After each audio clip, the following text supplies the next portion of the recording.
안녕하십니까. 우리 철기입니다. 저는 영상을 보시고 후원 주신 분들께 깊이 감사드립니다. 그리고 항상 함께 해주시는 우리 회원분들, 구독자분들께도 감사드립니다. 내란가담 이상민 장관에게 징역 7년이 선고되었네요. 김건희는 희망이 있다, 사랑해라고 지지자들에게 옥중 편지를 보였습니다. 한덕수 총리가 23년이 선고되었고요. 이상민 장관은 7년이 선고되었습니다. 그에 비해서 이 김건희는 1년 8개월이 선고되었으니까 김건희로 봐서는 희망도 있고 지지자들에게 사랑도 한다고 옥중 편지를 내보낼 수 있는 것 같습니다. 그러나 김건희는 최종 7년이 선고될 것입니다. 제 예측은 절대로 빗나가지 않아요. 두고 보십시오. 결국 연통이 계엄령을 일으킨 것은 김건희 때문 아닙니까? 김건희 비리 듣기 위해서 심신미약자 윤석열을 뒤에서 조종한 세력이 있고 21세기 대한민국에서 계엄령을 일으켜서 결국 윤석열의 계엄령 때문에 내각 그리고 군인들이 그 가족들이 작살나버렸고요. 대한민국 우파 정치가 완전히 말살되었습니다.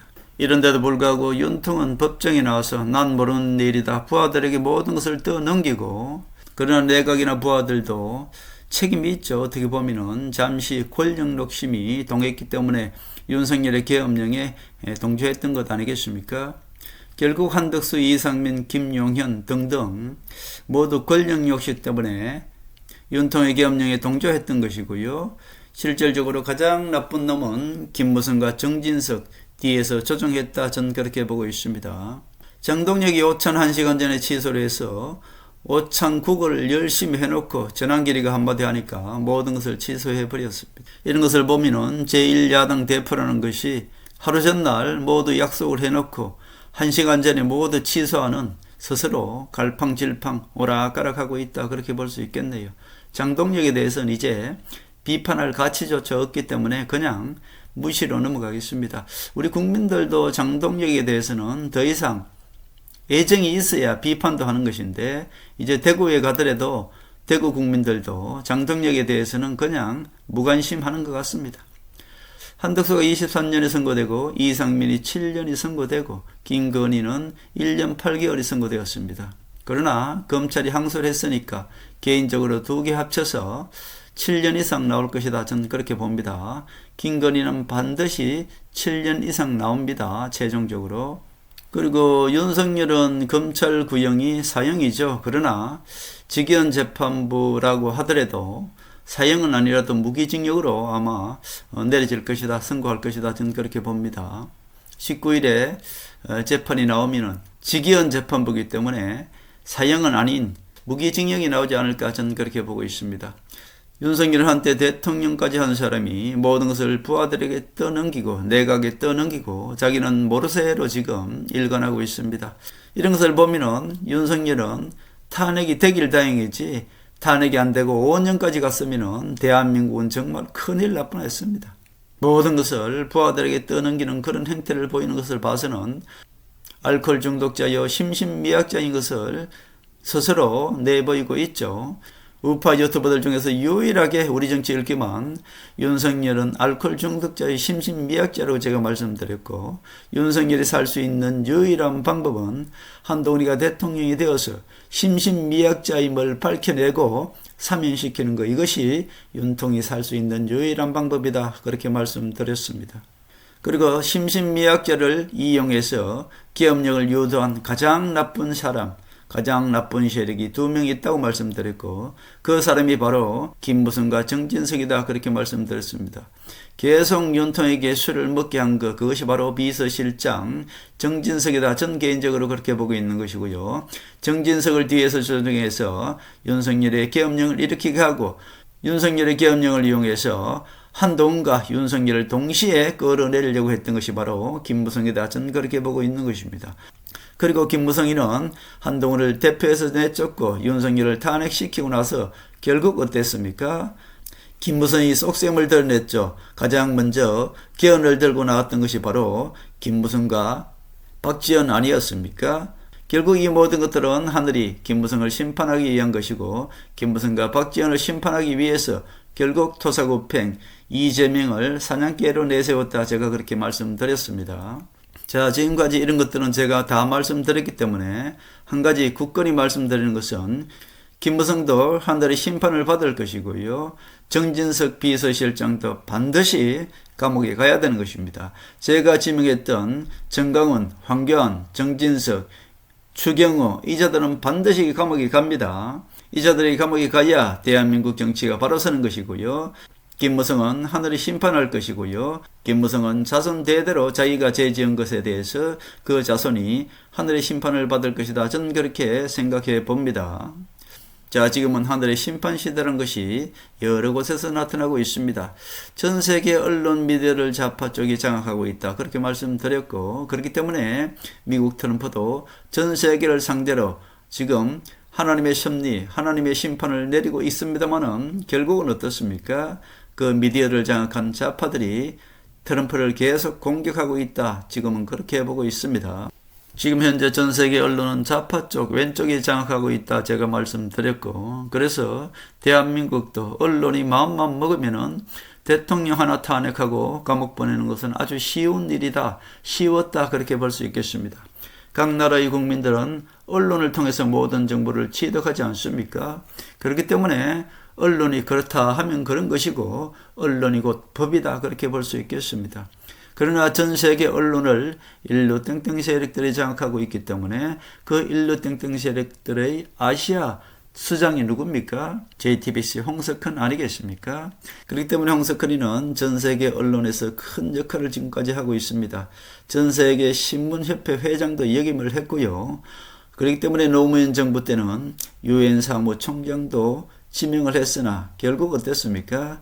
그때는 조중동이 우파 신문인 줄 알았기 때문에 좌파들이 오히려 홍석현의 유엔 사무총장을 반대했기 때문에 유엔 사무총장이 되지 못했죠. 그러나 홍석현이는 이명박 정부 때 종편을 만들어서 언론 미디어를 서서히 장악하기 시작했습니다. 그리고 박근혜 대통령 때는 손석희를 내세워서 가짜 태블릿 PC를 탄핵의 도화선으로 삼아서 결국 박근혜 대통령을 탄핵했지 않습니까? 그리고 박근혜 대통령 탄핵에 조카인 이재용을 끌어들여서 결국 이재용과 박근혜를 엮음으로 말미암아 삼성을 빼앗으려고 했던 것이 바로 홍석헌 아니겠습니까? 그로 인해서 홍석헌과 홍석현의 누나하고 서로 척이 졌고 그 후로 홍석헌이는 중앙일보 사장을 그만두게 됐죠. 결국 권력을 위해서는 형제지간도 필요가 없는 것이고요. 부자지간도 나눌 수 없는 것이 권력이라고 말씀드렸지 않습니까? 그렇기 때문에 홍석헌의 권력력은 전 세계 일루 땡땡 세력의 아시아 수장답게 대한민국에서 하나님의 반대 세력으로서 홍석헌이는 지금까지도 활약을 하고 있다. 그렇게 볼 수 있겠습니다. 그러나 이 모든 것들은 제 개인적인 생각이라는 것을 말씀드려 둡니다. 그런 뜻에서 이번에 동계올림픽도 보면은 JTBC에서만 지금 중계하고 있지 않습니까? 이것 또한 모두 홍석현의 권력욕, 대한민국 미디어를 장악하고자 하는 홍석현의 권력 욕심 때문이 아닌가 저는 그렇게 보고 있습니다. 자, 이번에 중계를 하지 못한 이 이유도 있습니다. 결국 지상파 3사는 코리아 풀 컨소시엄을 통해서 IOC 올림픽 공동 입찰을 제안했으나 JTBC는 단독으로 약 7천억 원을 들였습니다. 이것도 추정이죠.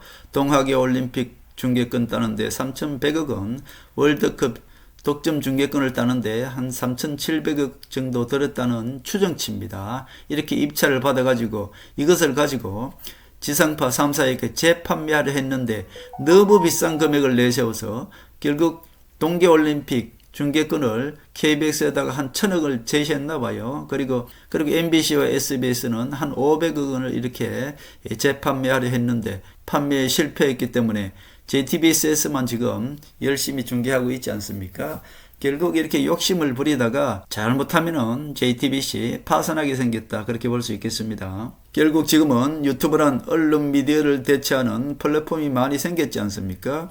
기존 지상파 방송과 종편들의 입지가 좁아지는 이 상황에서 홍석현이는 올림픽 중계권을 독점해서 이것을 재판매해서 한 수천억을 챙겨서 오히려 지상파를 삼키려 했던 JTBC 홍석현의 욕심, 권력이 아니었던가 그렇게 봅니다. 결국 제 개인적인 생각입니다만은 하나님의 반대 세력, 유럽연합이죠. 그리고 중국입니다. 하나님의 세력인 트럼프가 모두 유럽연합을 장악했습니다. 그리고 인류 땡땡 세력의 가장 큰 세력은 지금 중국이지 않습니까? 중국과 홍석현이는 깊은 연관관계가 있다. 저는 그렇게 보고요. 대한민국 인류 땡땡 세력의 본산인 여시제가 아니겠습니까? 그 여시제와 중국은 아주 깊은 연관이 있다. 저는 개인적으로 그렇게 보고 있습니다. 인류 땡땡 세력의 본산은 유럽연합이고요. 영국입니다. 그러나 그들은 이미 트럼프가 다 장악했다고 저는 개인적으로 보고요. 그러나 지금은 중국이 하나님의 반대 세력으로 중심에 서 있지 않습니까? 그러나 중국도 지금은 하나님의 심판의 시대이기 때문에 상당히 혼란스럽게 지금 가고 있고요. 대한민국 또한 아시아에서 홍석현이가 그 수장 역할을 하고 있는 만큼 결국 JTBC 홍석현도 하나님의 심판에서 벗어나지 못할 것이다. 저는 그렇게 보고 있습니다. 결국 성경 말씀에 욕심이 잉태한 적 죄를 낳고 죄가 장성한 적 사망을 낳느니라, 이런 성경 말씀대로 JTBC 홍석현도 결국 하나님의 심판에서 벗어날 수 없다. 저는 개인적으로 그렇게 생각해 보고요.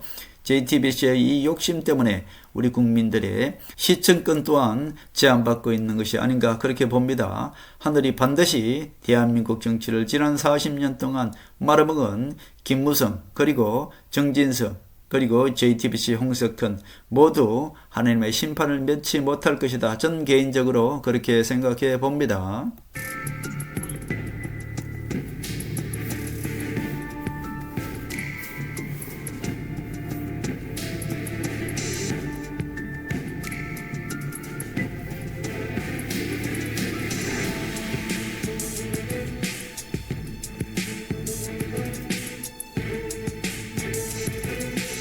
하늘의 섭리대로 우리 정치의 미래를 읽습니다. 구독과 좋아요는 큰 힘이 됩니다. 감사합니다.